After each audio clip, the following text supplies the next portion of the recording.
In this video, we're answering the second question I get asked the most. How much does it cost to get your private pilot's license? The breakdown coming up.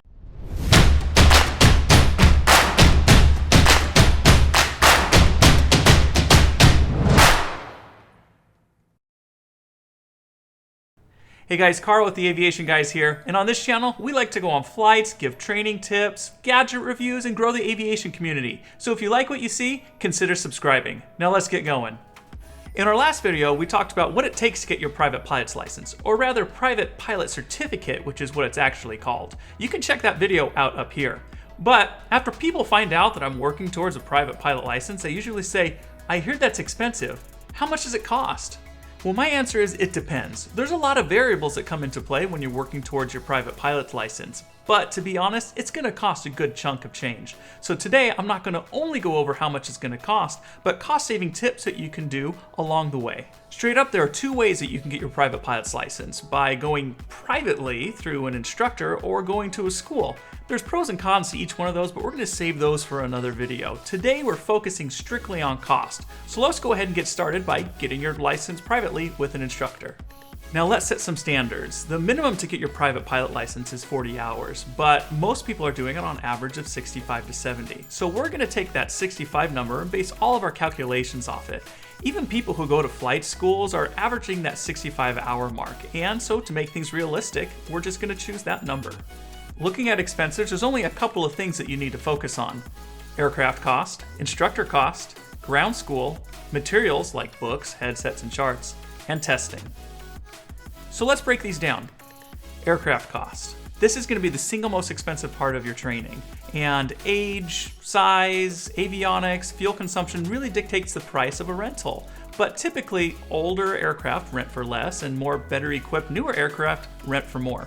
But for this situation, we're going to take the average cost of a Cessna 172 of $125 per hour, typically with fuel, and multiply that times 65, which gives us $8,125. You can save money on aircraft rentals by renting smaller, older airplanes. In my area, I actually found a Cessna 152 renting for $85 an hour with fuel, and that's fantastic. And I could save even more money by buying my hours up front in bulk, where I could save anywhere between $5 to $10 per hour, depending on how many bulk hours I purchased at a time. You can also save money by joining a local flying club, where you trade better rates for rentals for monthly dues, but just make sure that you do your math first to make sure that it's right for you.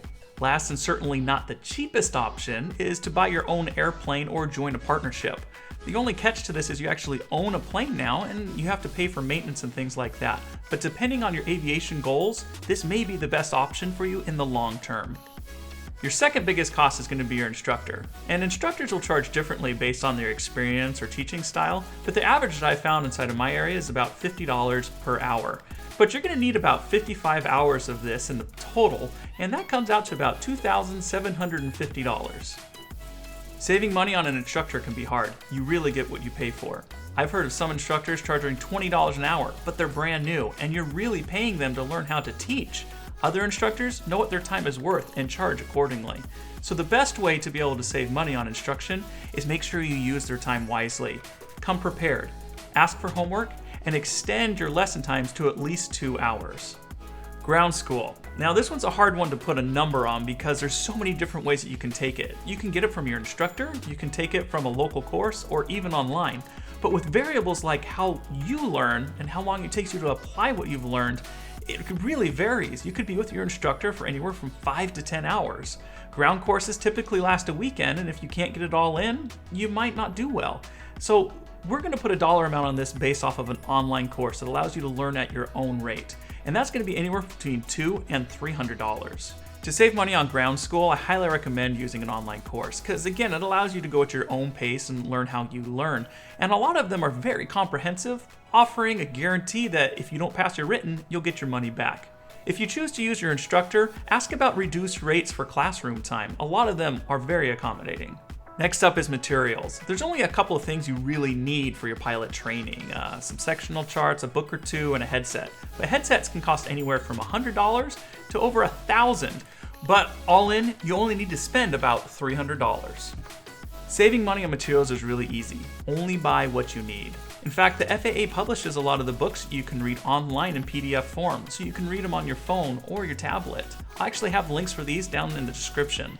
As far as the headset goes, you can buy an inexpensive one. Mine only cost me $110. Later on, I know I can buy a more expensive one and then use the one that I currently have for my friends and family. But if you're unsure of what materials to get, I have a link down in the description that you can follow that'll show you all the materials and things that you actually need and when to get them throughout your training process. And if you're still unsure, you can always ask your instructor.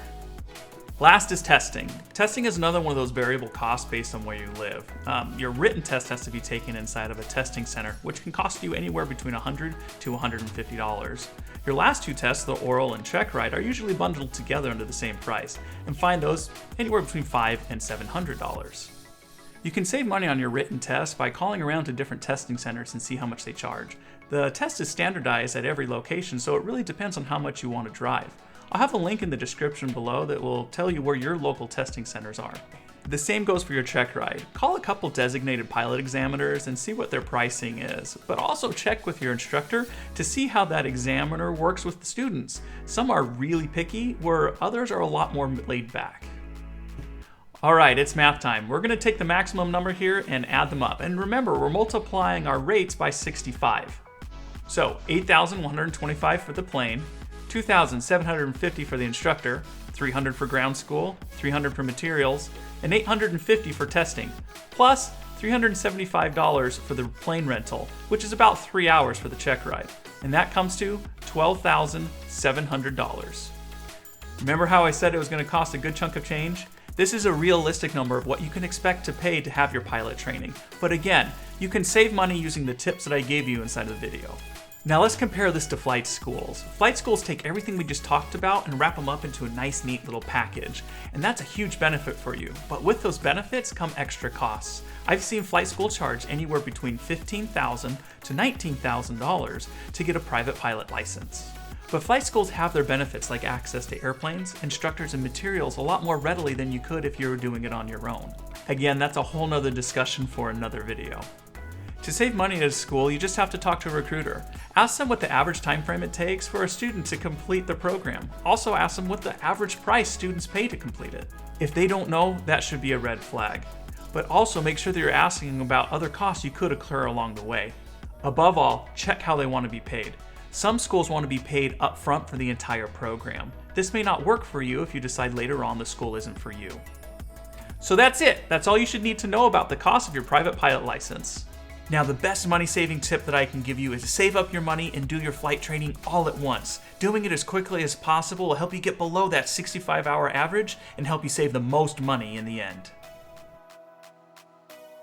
Hey guys, thanks for watching the video. If you liked it, make sure to give it a thumbs up and hit that subscribe button. Also, tell us what you think inside of the comments down below. As always, share aviation wherever you can, and we'll see you in the next one.